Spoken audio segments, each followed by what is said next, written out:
ಶ್ರಾವಣ ಮಾಸದ ಶುಕ್ಲ ಪಕ್ಷದ 5ನೇ ದಿನದಂದು ನಾಗರ ಪಂಚಮಿಯನ್ನು ಆಚರಿಸಲಾಗುತ್ತದೆ. ಈ ಬಾರಿ ನಾಗರ ಪಂಚಮಿ ಹಬ್ಬವನ್ನು ಆಗಸ್ಟ್ 9 ಶುಕ್ರವಾರ ಆಚರಿಸಲಾಗುವುದು. ಸರ್ಪಗಳ ರಾಜನಿಗೆ ಈ ದಿನವನ್ನು ಸಮರ್ಪಿಸಲಾಗಿದೆ. ನಾಗಾರಾಧನೆಯು ಹಿಂದೂ ಸಂಸ್ಕೃತಿ ಮತ್ತು ಸಂಪ್ರದಾಯದ ಭಾಗವೆಂದರೆ ತಪ್ಪಾಗಲಾರದು. ನಾಗದೋಷವನ್ನು ಅಥವಾ ಕಾಳಸರ್ಪ ದೋಷವನ್ನು ತೊಡೆದು ಹಾಕಲು ಈ ದಿನದ ಪೂಜೆ ತುಂಬಾನೇ ಪ್ರಶಸ್ತವಾಗಿದೆ. ಈ ಬಾರಿ ನಾಗರ ಪಂಚಮಿ ಹಬ್ಬದ ಶುಭ ಮುಹೂರ್ತ, ಪೂಜೆ ವಿಧಾನ, ಮಹತ್ವಗಳ ಬಗ್ಗೆ ತಿಳಿದುಕೊಳ್ಳೋಣ.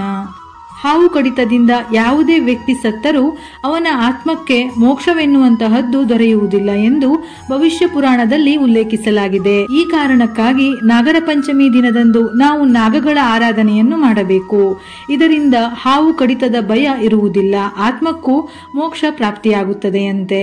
ಪಂಚಮಿ ತಿಥಿ ಸಮಯ ಆಗಸ್ಟ್ 9 ಮಧ್ಯರಾತ್ರಿ ಅಂದರೆ ಶುಕ್ರವಾರ ದಿನದ ಬೆಳಗಿನ ಜಾವ 12:36 ಪ್ರಾರಂಭವಾಗಿ ಆಗಸ್ಟ್ 10 ಬೆಳಗಿನ ಜಾವ 3:14 ಮುಕ್ತಾಯವಾಗುತ್ತದೆ. ಪೂಜೆಯ ಶುಭ ಮುಹೂರ್ತ ಆಗಸ್ಟ್ 9ನೇ ತಾರೀಕು ಬೆಳಗಿನ ಜಾವ 6:07 8:38.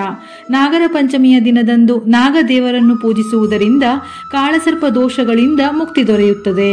ಸರ್ಪದೇವರನ್ನು ಮನೆಯ ರಕ್ಷಕ ಎಂದು ಪರಿಗಣಿಸಲಾಗುತ್ತದೆ. ಈ ದಿನ ನಾಗದೇವರನ್ನು ಪೂಜಿಸುವುದರಿಂದ ಮನೆಯಲ್ಲಿ ಸುಖ, ಶಾಂತಿ, ಸಮೃದ್ಧಿ ನೆಲೆಸುತ್ತದೆ ಎಂದು ಹೇಳುತ್ತಾರೆ. ಅದೇ ಸಮಯದಲ್ಲಿ ನಿಯಮಗಳು, ವಿಧಿವಿಧಾನಗಳ ಮೂಲಕ ಪೂಜಾ ಕೈಂಕರ್ಯಗಳನ್ನು ಮಾಡುವುದರಿಂದ ಮಹಾದೇವನು ಪ್ರಸನ್ನನಾಗುತ್ತಾನೆ. ವ್ಯಕ್ತಿಯ ಪ್ರತಿಯೊಂದು ಆಸೆಯನ್ನು ಪೂರೈಸುತ್ತಾನೆ. ಇದಲ್ಲದೆ ನಾಗರ ಪಂಚಮಿಯಂದು ಪೂಜೆ ಮಾಡುವುದರಿಂದ ಜಾತಕದಲ್ಲಿರುವ ಕಾಳಸರ್ಪ ದೋಷದ ಪ್ರಭಾವವು ಕಡಿಮೆಯಾಗುತ್ತದೆ. ಭವಿಷ್ಯ ಪುರಾಣದ ಪ್ರಕಾರ ಅಷ್ಟನಾಗ ದೇವತೆಗಳನ್ನು ಈ ದಿನದ ದೇವರೆಂದು ಹೇಳುತ್ತಾರೆ. ಇದರಿಂದ ಈ ದಿನ ಆ ಎಲ್ಲಾ ನಾಗಗಳನ್ನು ಪೂಜಿಸಬೇಕು.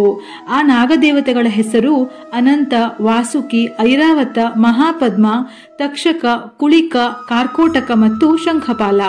ಈ ಸರ್ಪಗಳ ಆರಾಧನೆ ಮಾಡುವುದು ಬಹಳ ಶ್ರೇಷ್ಠ. ಈ ದಿನ ಸ್ನಾನದ ನೀರಿಗೆ ಅರಿಶಿನ, 2 ಹನಿ ಗೋಮೂತ್ರ, ಪಚ್ಚ ಕರ್ಪೂರ ಸೇರಿಸಿ ಸ್ನಾನ ಮಾಡಬೇಕು.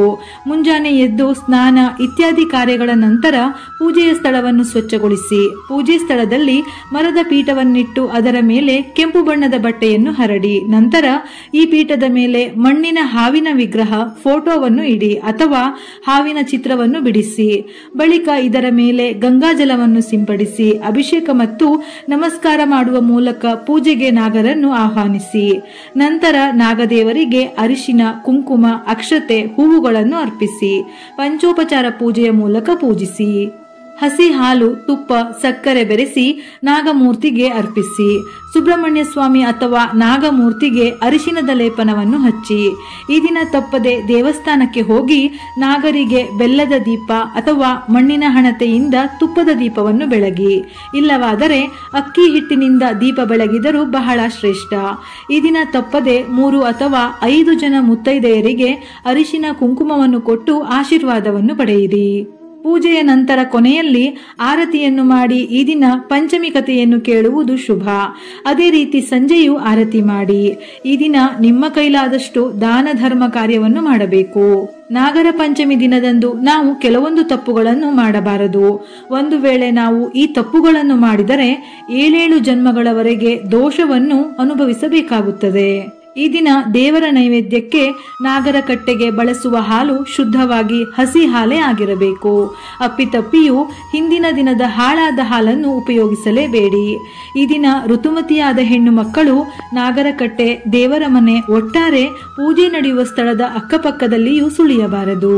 ಹಿಂದೂ ಧರ್ಮದಲ್ಲಿ ಹಾವುಗಳನ್ನು ದೇವರು, ದೇವತೆಗಳೆಂದು ಪರಿಗಣಿಸುತ್ತಾರೆ, ಪೂಜಿಸುತ್ತಾರೆ. ಹಾಗಾಗಿ ಹಿಂದೂಗಳು ಯಾವಾಗಲೂ ಹಾವುಗಳಿಗೆ ಹಾನಿಯನ್ನು ಮಾಡುವುದಿಲ್ಲ.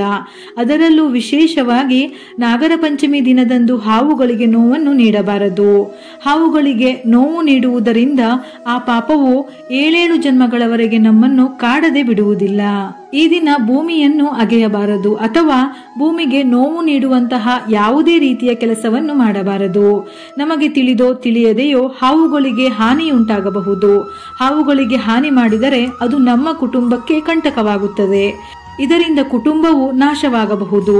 ಸಂತಾನ ಭಾಗ್ಯ, ಮದುವೆ, ಪ್ರತಿಯೊಂದು ಕೆಲಸಗಳಿಗೂ ತುಂಬಾನೇ ತೊಂದರೆಯಾಗುತ್ತದೆ. ನಾಗದೇವರ ಆರಾಧನೆಗೆ ಆಡಂಬರಕ್ಕಿಂತ ಶುಚಿತ್ವ ತುಂಬಾನೇ ಮುಖ್ಯ. ಮಾಡುವ ಪೂಜೆಯಲ್ಲಿ ಶುದ್ಧತೆ, ಭಕ್ತಿ ಇದ್ದರೆ ನಾಗದೇವರ ಸಂಪೂರ್ಣ ಅನುಗ್ರಹ ಮನೆತನಕ್ಕೆ ಪ್ರಾಪ್ತಿಯಾಗುತ್ತದೆ. ವಿಡಿಯೋ ಇಷ್ಟ ಆಗಿದ್ದಲ್ಲಿ ಮರೆಯದೆ ಲೈಕ್ ಮಾಡಿ. ಹೆಚ್ಚಿನ ಮಾಹಿತಿಗಳಿಗಾಗಿ ನಮ್ಮ ಫೇಸ್ಬುಕ್ ಪೇಜ್ ಅನ್ನು ಫಾಲೋ ಮಾಡಿ.